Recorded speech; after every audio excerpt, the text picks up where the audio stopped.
Welcome to the SIWIKE podcast, the only podcast that shares the stuff you didn't know you needed to know about jobs, careers, and life. The SIWIKE podcast, the stuff I wish I knew earlier. Hi, everyone, and welcome to the SIWIKE Stuff I Wish I Knew Earlier podcast. We're here again with one of our guest mentors, Minti. And today we thought we'd talk about health, well, physical health to be specific. And when I typically talk about health or physical health, I usually talk about three pillars: exercise, nutrition, and sleep. So we'll go into each one of those categories and share our experiences. But keep in mind that neither of us are medically trained professionals. So we're just going to share our stories, what we know, what we understand, and what has worked for us. And then the listeners, you can do whatever you want with the information. But hopefully it'll give you some suggestions in terms of what you can do, and see if it'll be helpful for us. So I thought we'd probably get into nutrition first. So, or maybe you want to give us a little bit of your story in terms of health, because I know you're trying to get into a health and wellness challenge. So maybe give us some background in terms of that. Okay, sure. So currently right now on my YouTube channel, I am doing a kind of weight loss journey. I've done I'm trying to do like the intro video and follow like week 1, week 2, week 3, week 4. And basically each week I'll be like updating you on like my exercises, what I've been eating, sharing some motivation tips and stuff like that. So each week I'll be doing that. And then I think monthly I'll be sharing like my weight and seeing like if it went lower or if it went higher, and like just telling you like the real stuff about my weight and how it's been fluctuating and what's been happening. So like I really got into like health and fitness like at a young age. I think it was because of my dad. He was very like active and he ingrained it into me at a young age. So I was always like part of track. I was always I tried out for all the sports teams. I was really into gym. Gym was like my ultimate favorite subject. So yeah, so I always like was just obsessed with like working out. Like I think the first time I picked up a dumbbell was like when I was 6 years old. Like I was doing like little like bicep curls and stuff like that. So I was just always working out. I think I kind of lost that in like high school because I was more like focused on my studies. So being active wasn't that important for me. And I think I got back into it in like university because you know what they say, like the freshman 15. Yep. Yeah, I definitely went through that. So the COVID 15 and all that. Yeah, that too. Yes. So I definitely gained some weight because I mean, like in university, you kind of get into like the party scene and like you eat really badly. I was eating bad, like fast food. I was doing Uber Eats. It was really bad. So that all catches up to you. And that's when I decided to finally like sign up at Good Life Fitness. So I became a member and I started working out like weekly. Well, no, I was working out like three to 4 times a week. And I started to just like get healthier and just focus on myself and bettering myself. And that's where I'm currently at right now. I'm just working out, bettering myself. Definitely COVID has been a push for me. It's definitely been a reason for me to be active and better myself because like we're in lockdown. So there's nothing much we can do. And like the gyms are closed. So I had to be creative with like my whole workout routine. So I've been doing like simple exercises, like bodyweight exercises. I've been doing cardio in terms of like going for walks and going for bike rides, and also just working out on my stationary bike. So that's mainly my process to getting into fitness. Cool. So mine, I don't think is that different, but I guess it is. So I was more on a scrawny kid growing up, right? So I think when I graduated, I was like 5'9", 120 pounds, like soaking wet type of thing, right? So I was on the lowest end of the BMI scale that there could be. And my family, they would have like these kind of weight loss competitions, whereas I had like weight gain competitions where like I would eat, what were those? Ensure, like the meal supplements. So I would have a meal and then an Ensure, and then I would, after like I think 2 or 3 weeks, I gained like a whole pound, right? So and well, poor me, because I'm not able to lose weight. But then obviously I went on the other side, that after I hit kind of like 30 or 25, 30, then I actually had to work to keep the weight off, right? So it was more challenging. So I was always pretty active as a kid, mostly kind of volleyball, badminton is what I played, just kind of recreationally, never anything competitively too much. But yeah, I try to get out, but definitely once you start working, especially if you're in a job that requires a lot of computer stuff, then you start sitting a lot, and obviously COVID's not making it any better. But I find that I'm actually, because I started some of my health and wellness prep, I guess, before COVID, that I was able to weather it a little bit more. But I think it'd be good if we kind of delved into kind of each of those three areas so that we can talk a little bit more and give folks some suggestions. So talk to us a little bit about what are some of the things that you've done from a nutrition perspective. So maybe you followed some of the fads, maybe you found things that worked, but what are some of the things that you did that helped you out? So I've definitely tried keto. Um, for me personally, like I wouldn't recommend it. I lost a few pounds, but it's not something I would do like long term because I really couldn't handle like the whole keto flu in the beginning. So basically that's like when you get like a headache and you start to feel like chills and you're just like really hungry. I couldn't deal with that. So I wouldn't recommend that, but that's just for me. I know it works for some people.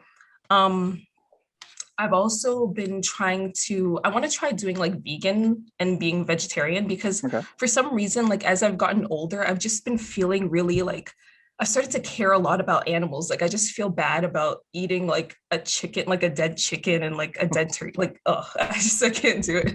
And so that's something I've been trying to get into.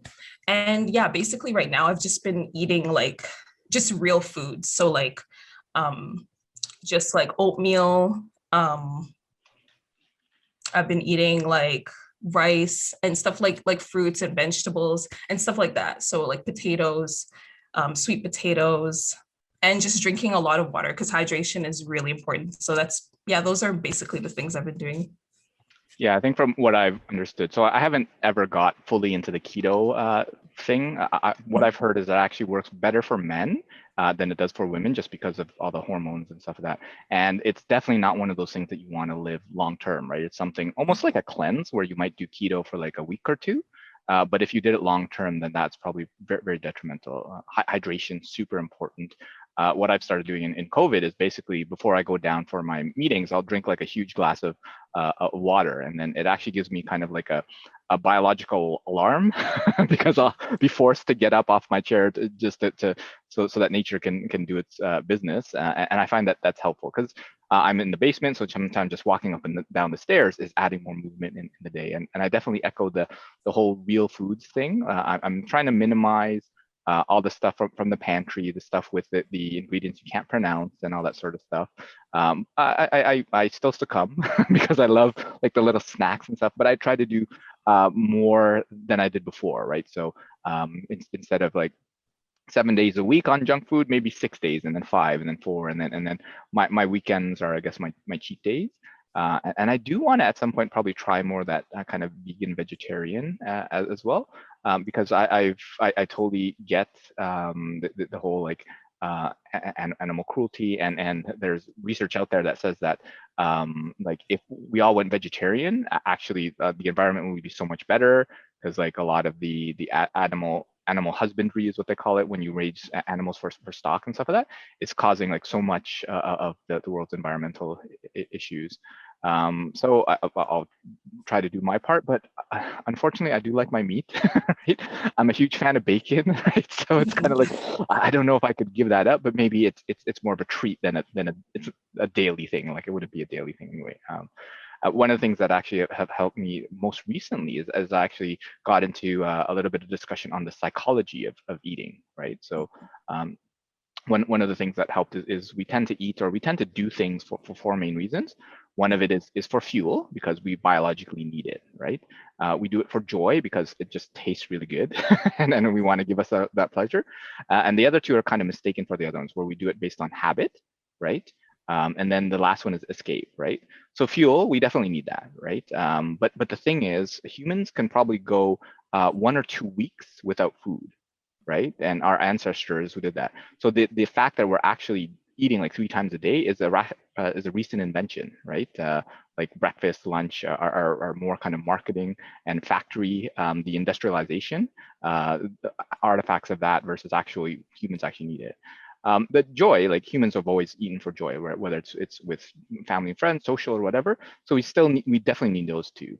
The habit, it goes back to what I said, right? Like, why do we need to eat at 12 o'clock? I've kind of talked about that with folks. It's like, sometimes it's like, oh, I think I should eat something because it's 12, right? I'm not even hungry, but I think I can do it. I don't know if you've ever encountered that, but Definitely. I feel like for me, I've had times where it's like, oh, it's 12 o'clock, I should eat and stuff like that. But like now what I've been doing is like, I've just been eating like every 3 to 4 hours so that like my blood sugar is like at an appropriate level.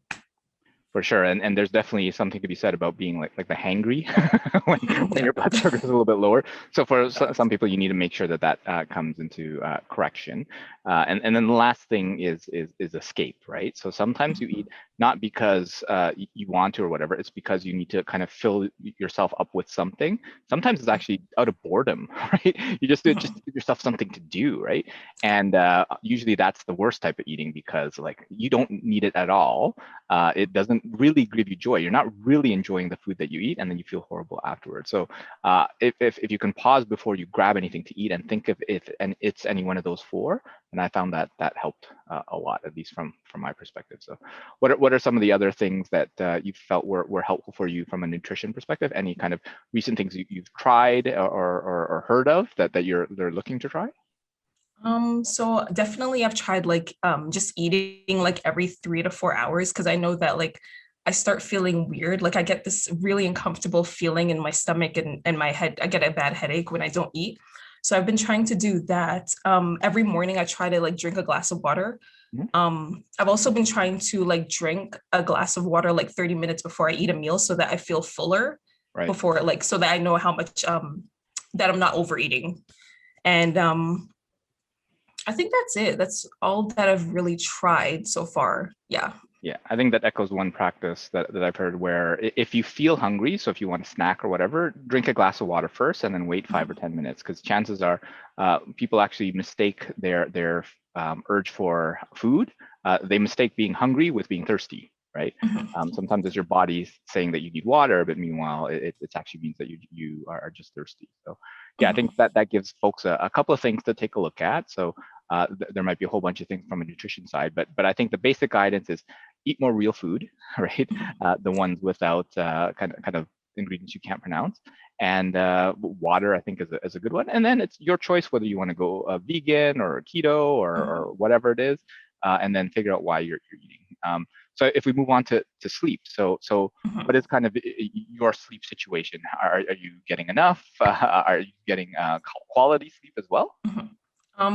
So right now, currently, I've been trying to get like 7 hours at least daily, and I've been doing pretty well at that. I know they say like you should get like 8 hours, but for me, 7 hours is enough for me. And I would say I'm getting quality sleep.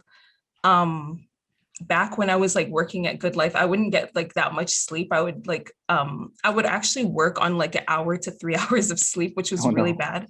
Yeah, for me, I think sleep is so important because when I don't get enough sleep, I feel terrible and like my energy is not there and like I just like feel terrible. Like I can't I'm not like happy, I'm not like emotional. Like I'm kind of just dead in emotions. So I definitely think sleep is very important and everyone should get 7 to 9 hours of sleep. Yeah, I would echo that. I think when I was younger, I almost prided myself on how little sleep I got, right? It was almost a badge of honor. It's like, yeah, I had 4 hours of sleep and I'm still able to function, all that. But obviously that's not a good thing now when you realize how important it is.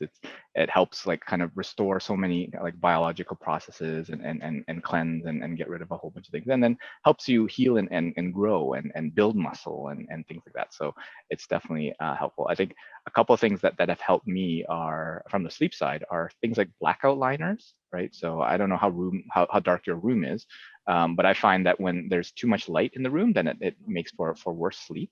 And I actually found I bought those blue light blocking sunglasses, like the Tony Stark, like the orange tinted glasses. Yeah. And I find that those help because if I wear them right before I go to bed, I get tired faster, right? So because someone was talking about on your phone and on your computer, they have like those ones that change the color so it's less blue and more like orange or whatever, which is great. But what I found is that the big problem is not necessarily your screen, it's all the lights around, right? Because even though your screen is orange or whatever, but all the lights around you are still blue, so it's not really helping. So those glasses help me. And one of the things that I found is it's really the quality of sleep versus the quantity. And one thing from a quality perspective is understanding your sleep cycles. So most people have about a 1.5 hour sleep cycle. So you might want to consider like 1 or 1.5 hours sleep. But if you get like 8 or 8.5, then sometimes that's horrible for you, right? So just making sure you're waking up at the right time. And some people use kind of like the different Fitbits or whatever sleep monitoring things that help. But I find that's helpful because sleep is so important. And I found that when you're younger, you need less sleep. When you're kind of in the middle of your career, you need more. And then apparently when you're kind of a senior, then you need less again, right? So we can look forward to less sleep later on, but not for a few more decades at least for us. So any other experiences with sleep that you found kind of useful for you in the past? I definitely recommend the whole Fitbit and like Apple Watch. Apple Watch.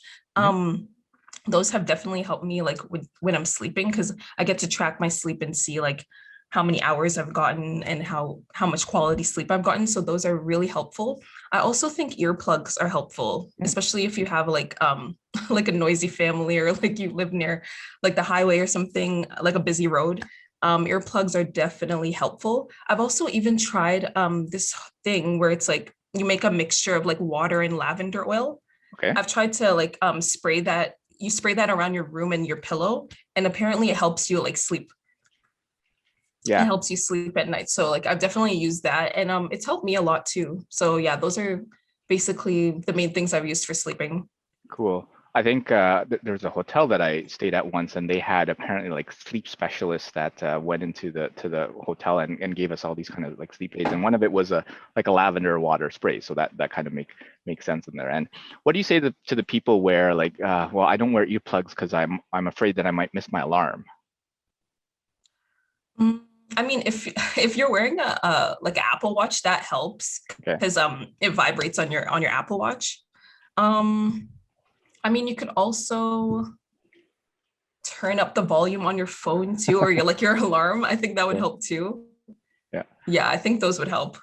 I think one suggestion I've heard from folks is to also have your phone or all electronics outside of your room and sleep with like an analog, like the non what's called like non-signal emitting phone, because sometimes it's the phone and like being in all the signals that are coming out that disrupt sleep patterns too, right? I haven't actually tried that, but maybe that's one of those things that I'll do eventually. So yeah, hopefully that gives folks a few ideas on what to take a look at from a sleep perspective. But if we move to kind of the last category of exercise, so you mentioned a few things in terms of body weight exercise and stuff like that. What's worked for you, and obviously having worked at Good Life, what has kind of helped yourself, your clients, and the folks that you work with, and what are the ones that don't work for you for sure? Okay, so what's worked for me is sorry. What's worked for me is like doing strength training exercises. So like what I do is like I have a routine where like I work out 5 days a week, and each day I'll do a different muscle. I'll work out a different muscle. So like let's, for example, say Monday I'll do legs. And then after I do my strength training exercises, I always do like 30 minutes to like 45 minutes of cardio. And that could be like anything from like a walk, from a bike ride, to being on the stationary bike, elliptical trainers, any of those. I love the Stairmaster. That's really, that one really helps a lot. It makes you sweat a lot. So definitely the Stairmaster. Yeah, those have really worked out for me. Just like doing strength training, doing strength training for like 30 minutes to an hour, and then doing like cardio right after. That could be really helpful to lose weight and gain muscle if that's your goal. Also, I like to do yoga before I do my exercises. So I do like 10 minutes of yoga just to stretch out my muscles and make sure I'm like ready to do my exercise. And then after I do my workout, I like to do like meditation. I would do like 5 to 10 minutes of meditation and just make sure like I'm like in a calm place. And I think those could be really helpful for working out and losing weight if that's your goal. That's interesting, because I would have thought that the meditation happens before, because you kind of work out, you have a lot of adrenaline in there, and then, but it makes sense to do it after, because you're trying to calm yourself down and get Like all the extra stuff out of there. And yeah, I think mine is a little bit different, where I tend to do more kind of shorter and more frequent exercises, where on a daily basis, I would do body weight exercises, so push-ups, crunches, and squats and things like that.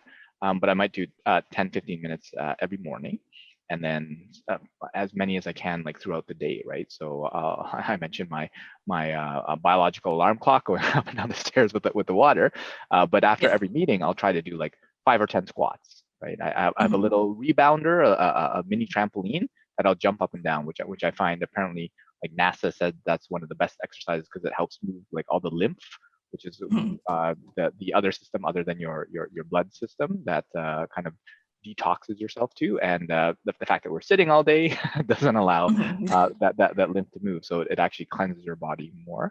Which I do find a difference when I have a day when I remember to do it versus a day when I don't. And then from the body weight exercises, what I found is what they call TUT, time under tension. So most people, when they do it, they'll do a quick push-up, like a 1, 2. I've actually started doing what I call like 10-second push-ups, which is like 1, 2, 3, 4, and actually take 10 seconds to go down, and then 10 seconds to go back up. And then I find that's a totally different type of workout. Like I'll still do the quick ones, but it's much more intense. And the first time I did it, like my muscles were shaking because I don't even think I had those proper muscles, so I couldn't even stabilize myself. Then after a while, it helped, and I find it makes me feel a little stronger. I don't know if I truly am, but it makes me feel stronger. So those things help, and I would normally do the meditation before, but you know what? Now, as you mentioned, I'll probably switch to doing it after because that makes sense. And then one thing that I've always cautioned people about from an exercise perspective is and just a general nutrition, is to watch weight versus muscle, right? Because a lot of people are focused on losing weight, right? But the challenge is that muscle actually weighs more than fat, right? And the goal is to kind of get rid of the fat, not to lose the muscle, right?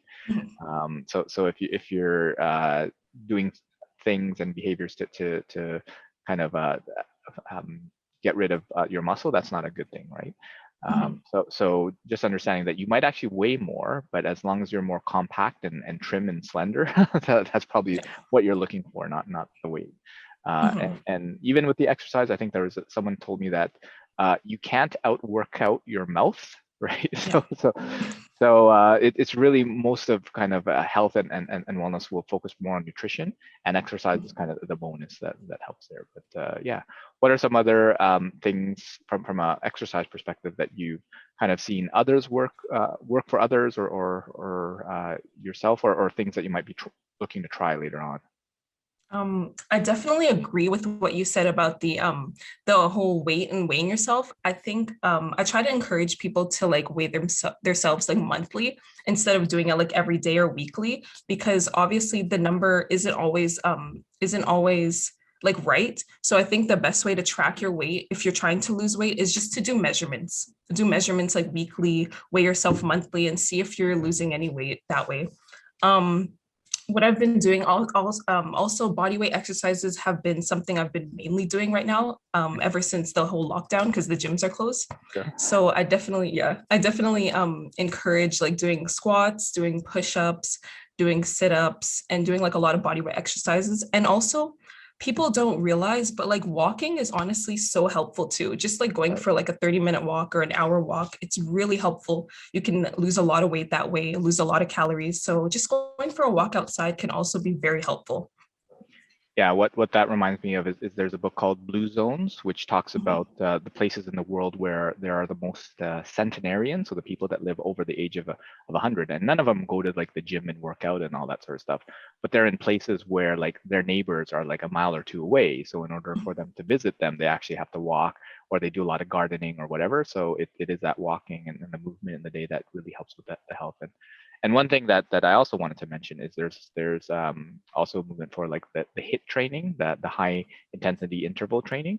So this is one in like 5 minutes, 10 minutes, you can get a really like impactful workout, but without necessarily like having to spend like an hour in the gym, that sort of thing. So I encourage folks to look at those types of things as well.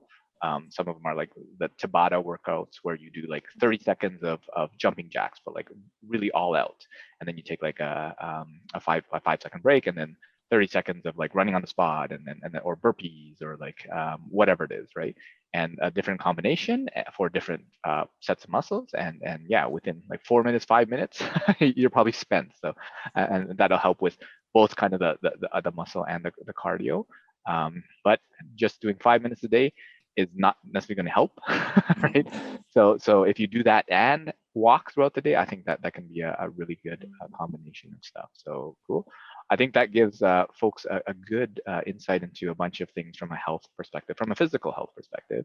So we talked a little bit on the nutrition side, the sleep side, and exercise. Are there any kind of parting words or other things that you'd want to say for folks on the physical wellness part? I want to tell people that you don't necessarily have to have like exercise equipment, because I know like with the gyms closing, there's not like some people don't have exercise equipment at home, but you can just do body weight exercises. Like we mentioned, you can also just go for a walk. And if you have a bike, you can go for a bike ride, stuff like that. There's a lot of, there's also even outdoor like exercise gyms at different parks. So you can also do that. And like those can be very beneficial. But number one, focus on your nutrition, because that's very important. You can never work out a bad diet. 100%. Yeah. So definitely go back to that real food, and add more movement to your day. So one of the things that I've been watching is kind of how to add different exercises. So when you're cooking or when you're standing, just do a couple of calf raises. Right? It's like, oh yeah, just remember to do that. Or I'll do push-ups, but instead of doing like a flat push-ups, do it like incline off your stairs, right? And just kind of on the first, second, third stair, and see how high you can kind of go. And then like just crank out like 5 or 10 of them, and then go and do your own thing. And that extra movement, I think, adds a lot of value. At least it has for me, and hopefully it does for other people. So yeah. Thanks for joining us again, Minti, for and sharing your insights in the realm of physical health, and hopefully that gives folks a lot of good suggestions in terms of what they could do to take control of their own health. Thank you for having me. Thanks. Thanks for joining us on the SIWIKE Stuff I Wish I Knew Earlier, the podcast. If you like the podcast, please subscribe on iTunes, Stitcher, or wherever you found this podcast. And if you can give us a review, that would be very appreciated. Feel free to contact me on LinkedIn at Luki Danu, LUKIDANU, and the same on most social media platforms. And I look forward to hearing from you. Thanks. Bye.